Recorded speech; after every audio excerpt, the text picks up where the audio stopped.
Le gendre. Pour son anniversaire, Marianne avait reçu une Smartbox. C'était la première fois qu'elle en recevait une. Ce coffret cadeau l'invitait à une escapade. En l'occurrence, une visite dans un domaine viticole afin de découvrir l'histoire du vin et des vins d'exception, et surtout d'avoir le privilège d'en déguster. Une belle journée en perspective l'attendait, bien assurément. Le groupe présent pour cette escapade avait fort apprécié les différents vins. Quelques habitués, des connaisseurs, revenaient chaque année pour savourer les dernières cuvées et par la même occasion en acheter. L'œnologue, parfait orateur, répondait aux nombreuses questions que l'on se posait. Il était fort séduisant, la cinquantaine passée, sans aucun doute, les cheveux poivre et sel, et un sourire désarmant. Marianne le dévorait des yeux et buvait ses paroles. Richard Gere, voilà à qui il lui faisait penser. Richard Gere, comment ne pas craquer devant un tel homme?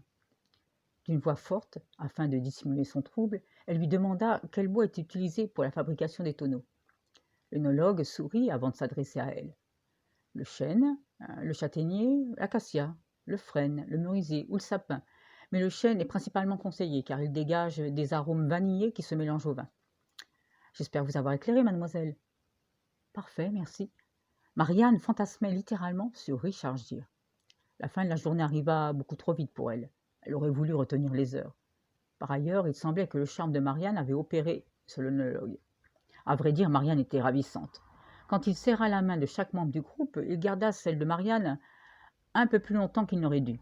Il lui glissa une carte de visite en chuchotant « À bientôt ». Elle rougit toute confuse et revint vers lui afin de lui donner son numéro de portable. Le lendemain, il était à peine 7 heures du matin, le numéro de Richard Gere s'afficha sur le cadran. Il s'appelait Vincent, avait 55 ans, était divorcé depuis 2 ans et père d'un adolescent de 15 ans. L'allusion à Richard Gere le fit sourire. On lui avait souvent évoqué la comparaison.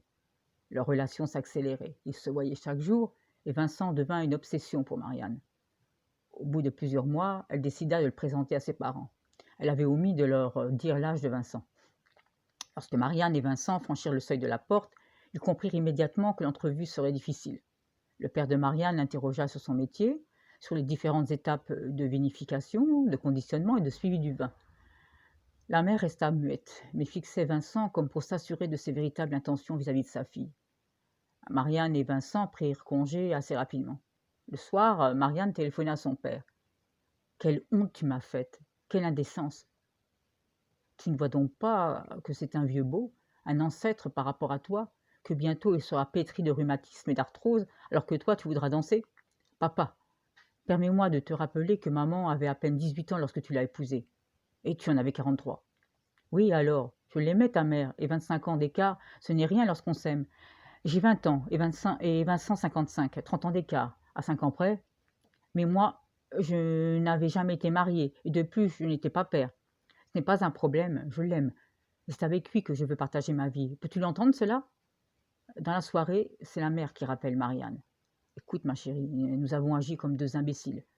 Ton père a tellement peur pour toi, et il ne veut que ton bien, tu le sais bien. Je l'ai bien observé, ton Richard Gere. Il t'aime, ça crève les yeux. Venez le week-end prochain. Pour se faire pardonner, et ton père se chargera de faire le sommelier, pour faire honneur à son futur gendre.